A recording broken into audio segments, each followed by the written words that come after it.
face and voice of Africa. The story of resurgent and burgeoning Africa is here, only on the Pulse of Africa channel.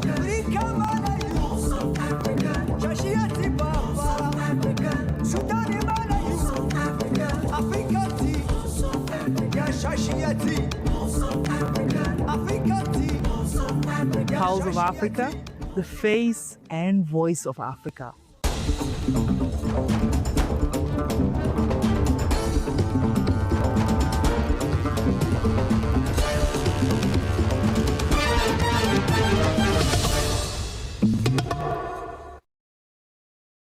Hello and welcome. I'm Tensai Gabia with Pulse of Africa News, bringing you the latest stories and updates from across the continent.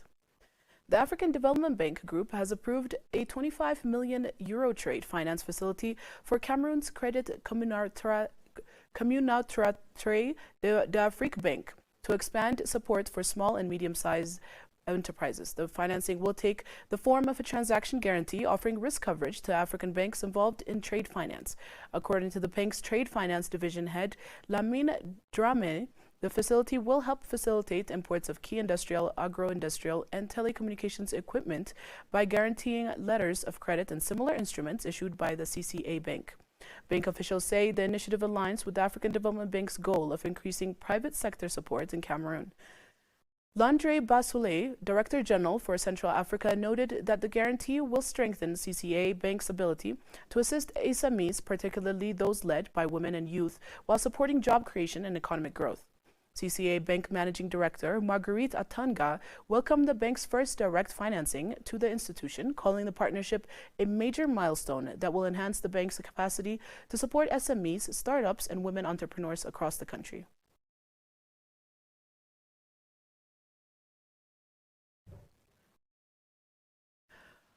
Morocco will officially launch its Women in AI national chapter during the inaugural WAI Morocco Summit on December 5 at Technopark Casablanca. The event will bring together leaders from technology, research, entrepreneurship, and government to advance an ethical and inclusive AI ecosystem. Founded in May 2025, WAI Morocco aims to strengthen the country's digital transition by promoting women's leadership and human-centered AI development. Its work focuses on education, healthcare, and sustainability sectors, while AI can help close skill gaps, improve services, and bolster economic resilience. WAI Morocco's first year will roll out training workshops, university partnerships, a community podcast, and the WAI For Good hackathon, alongside diaspora mentorship and Africa-wide cooperation programs designed to strengthen Morocco's AI talent pipeline.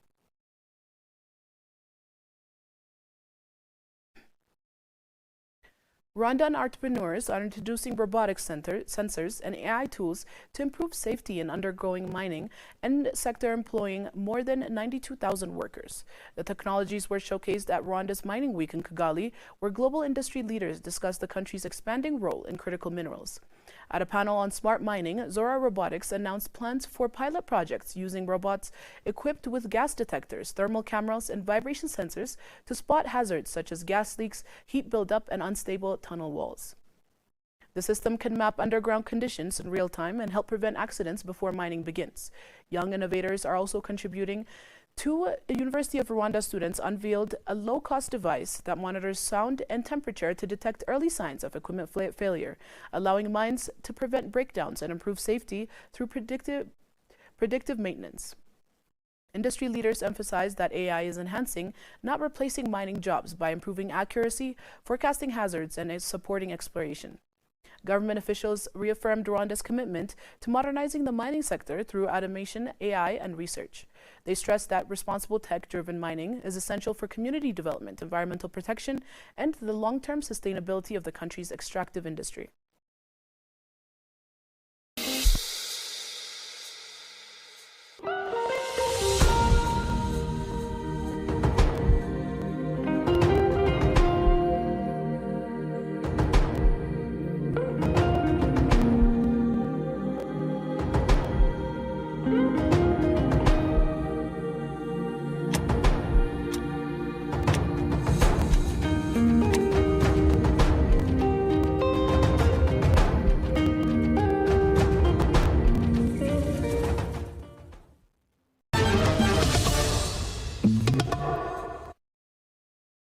Liberia has officially launched its triple elimination strategy to prevent mother-to-child transmission of HIV, syphilis, and hepatitis B, aligning with World Health Organization guidance. Health Minister Dr. Luis M. Capoto highlighted Liberia's progress in dual HIV and syphilis testing, which expanded from under 10% in 2017 to nearly 80% in 2023, preventing more than 2,300 adverse birth outcomes and saving over 1,300 newborns.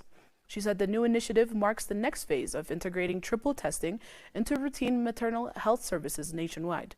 Launching the strategy, the minister called it a historic milestone that ushers Liberia into a new era of comprehensive maternal care. She urged health workers, traditional midwives, community leaders, and civil society groups to ensure every pregnant woman is reached and every newborn protected. Liberia continues to face high burdens of these infections, including an estimate of 0.7% HIV prevalence among pregnant women and 8 to 10% hepatitis B prevalence in the general population. Officials stressed that stronger domestic investment and unified national action are essential to sustaining progress.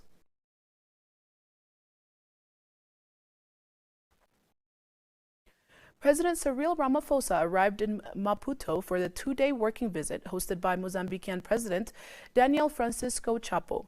The visit reforms part of the fourth South Africa-Mozambique Binational Commission, the mechanism that guides cooperation between the two neighboring countries. The two leaders will review the status of joint programs and discuss regional and global issues of mutual interest. The BNC, established in 2015, has helped deepen cooperation across sectors including agriculture, defense, health, transport, labor, and broader management. The countries have signed more than 70 agreements, and Mozambique remains South Africa's largest trading partner in Africa, with trade reaching 119.4 billion rand in 2024. President Ramaphosa is accompanied by a high-level ministerial delegation, underscoring South Africa's commitment to strengthening economic ties, expanding investment opportunities, and advancing shared development priorities with Mozambique.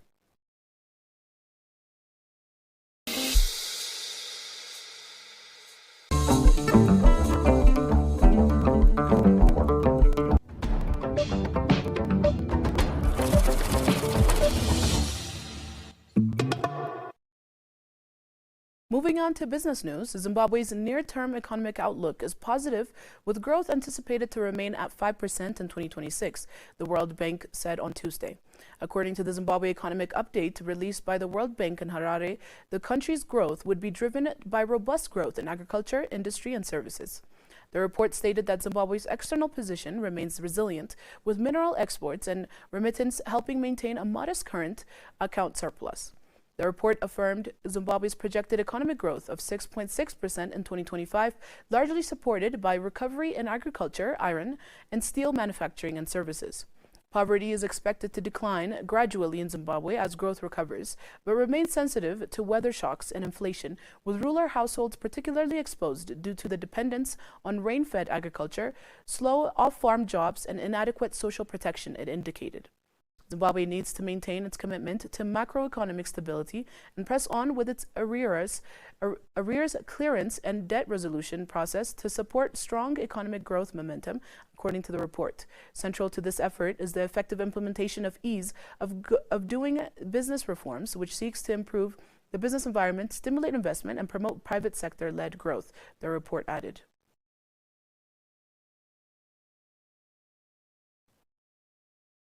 Namibia's central bank kept its main interest rate unchanged at 6.5% on Wednesday. The decision follows a 25 basis point rate cut in October aimed at supporting domestic economic activity. Namibia's monetary policy remains closely aligned with South Africa as the Namibian dollar is pledged to South African rand.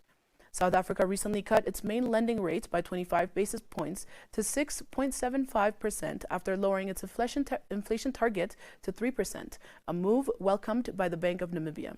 Namibia's inflation rose slightly to 3.6% year-on-year in October, up from 3.5% in September.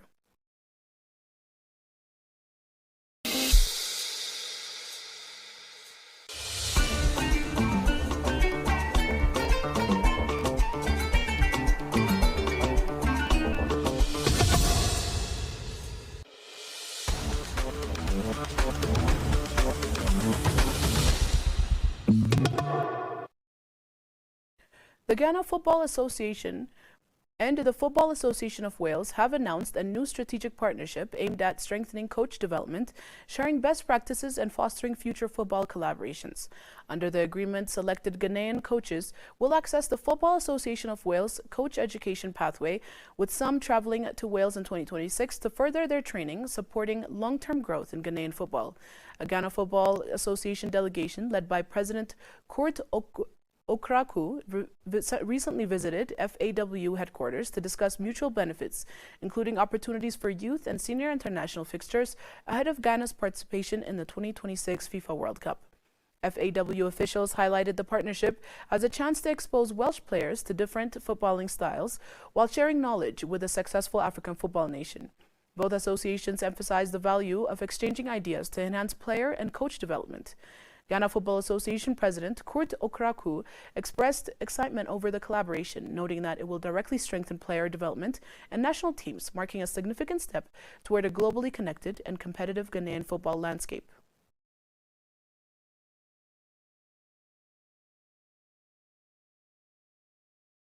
Next, let's check the current weather forecast.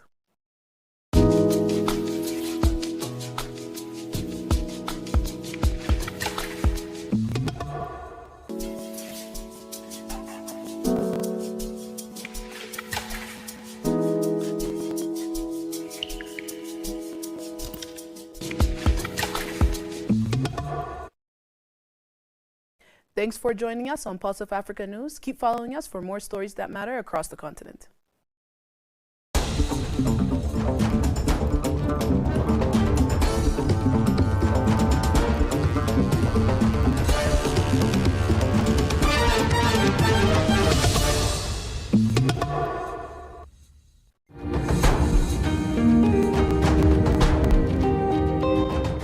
Across our continent, a new momentum is building.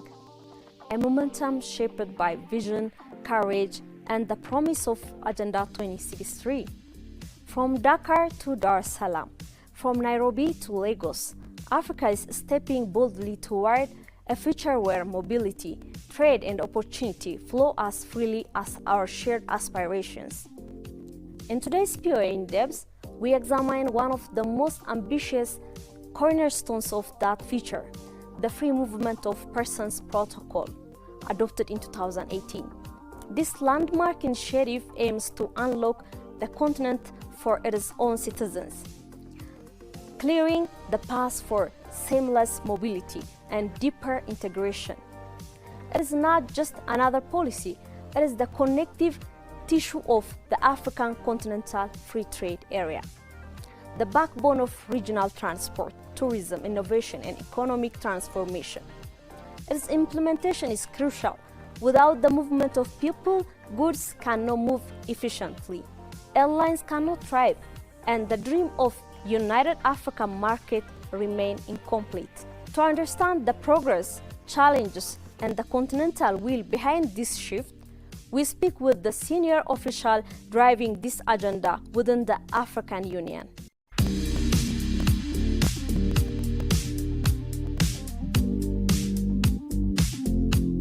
Africa stands on the edge of a historic shift, a moment when its citizens will finally be able to travel, work, learn, and build lives across the continent without the heavy weight of restrictive borders.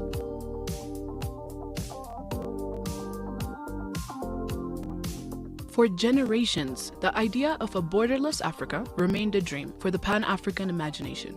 Today, that dream is moving toward reality through one of the African Union's most ambitious commitments, the Free Movement of Persons Protocol. Adopted in 2018, this protocol aims to open the continent for Africans themselves, creating a pathway for the seamless mobility and deeper continental integration. Though progress has been gradual, each step marks a significant break from a past defined by division and colonial-era boundaries. In an exclusive interview with Dr. Oluwafemi Salomon, the officer in charge of free movement of persons in Africa at the African Union Commission, offered clear and compelling insights into where the continent stands and where it is heading. His voice carries both conviction and purpose, shaped by years of technical work, policy engagement, and dialogue with African governments. From the Continental Free Trade Area to the SATEM, and social development programs are interconnected. They cannot function at their fullest without the free movement of people. This is why the AU placed mobility at the center of its integration agenda. Africa's future, he explains, depends on unlocking the ability of Africans to access opportunities across borders. When the protocol was adopted, few imagined how quickly attitudes would begin to shift. Olamuyiwa notes that 32 countries have already signed the protocol, 4 have ratified it, 24 African countries now offer visa-free entry to African citizens. What we are doing as a commission now is to advocate for ratification. We are working with member states one by one to see and unpack the issues behind ratifications. And I can assure you that this year, Kenya announced visa-free for all Africans. Burkina Faso just announced visa-free for all Africans. So there's an improvement, and we are moving to the right direction. Of course, it will take some time, but we are moving very fast. These are not small milestones. They show, he emphasizes, that political will is rising and that governments are beginning to internalize the long-term benefits of continental mobility. He points to leading examples: Kenya and Burkina Faso, which recently announced full visa entry for all Africans. Benin, Mauritius, Cameroon, and others have opened their borders more widely. These actions demonstrate that change is not only possible, it is already happening. The first thing is national trust. It's for member states to assure their citizens that this protocol is as good as any other thing. So all the myths around this protocol should be unpacked. They are just myths of, oh, people are coming to take over our country. Seychelles has opened up for how many years? Gambia, Benin, they are doing very well. Mauritius and Kenya now. I was in Kenya last week. It was seamless. This is what we want. So we want member states to work with their citizens, civil society also to work with the government to ensure that we have speedy ratification. It's a matter of administration, and we'll get there. But for the protocol to enter into full force, the continent needs 11 more ratifications. The AU Commission is actively engaging member states to accelerate this process. The protocol is for the people, not governments. One of the strongest points Olamuyiwa makes is that the Free Movement Protocol was designed for ordinary Africans. If people cannot move, goods cannot move efficiently. If borders remain rigid, airlines and transport systems cannot function optimally. The CFTA and SATEM and free movement, they are like twin sisters. They work hand in hand. Of course, without people, goods cannot move. Without people, aeroplane cannot fly. So what we are doing is that these 3 flagship projects, we are working together to ensure speedy ratification and signature, and most importantly, implementation and domestication of this protocol. So I can assure you that we are working together. If skills cannot cross borders, innovation and economic diversification stagnate. If cultures remain isolated, solidarity weakens. The Free Movement Protocol acts as the engine connecting all of Africa's flagship programs and long-term development goals. The AU Commission continues to push for ratification, working directly with governments to resolve issues ranging from administrative readiness to security cooperation. Citizens themselves must demand implementation. People must hold their governments accountable, he says. This protocol belongs to Africans. Every ratification brings us closer to a borderless continent. As Agenda 2063 advances, the Free Movement Protocol is set to become one of the defining pillars of Africa's transformation. What we are doing as a movement, like I said, we are working with member states to unpack issues of security, health, insurance, issue of job competition. So we are working one by one, and that's why we are seeing more countries doing visa on arrival or abolishing visa. So we will continue in this regard, and AU is about to also appoint a goodwill ambassador to canvass for more ratification for member states to see that this is really good for the continent.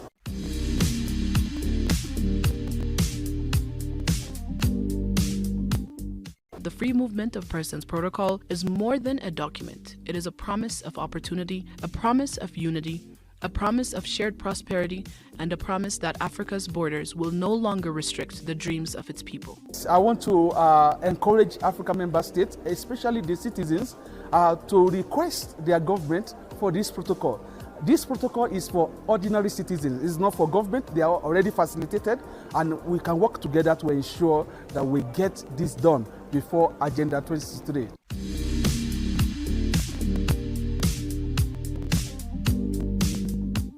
With each country that joins, the continent moves closer to a future where Africans can travel freely, collaborate easily, and build a stronger, more interconnected Africa.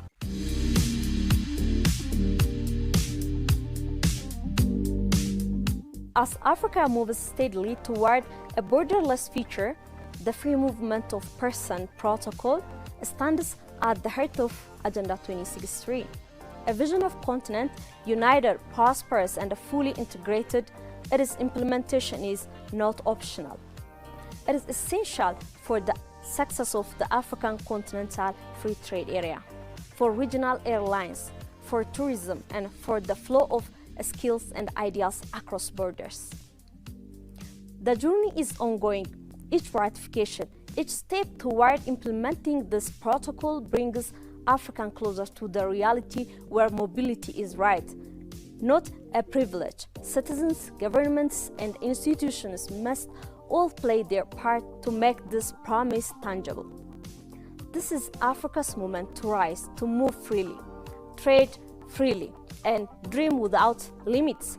At Pulse of Africa Media, we will continue to track this journey, celebrating the milestones and holding leaders accountable, because a borderless Africa is not just a vision, it is a future unfolding before our eyes.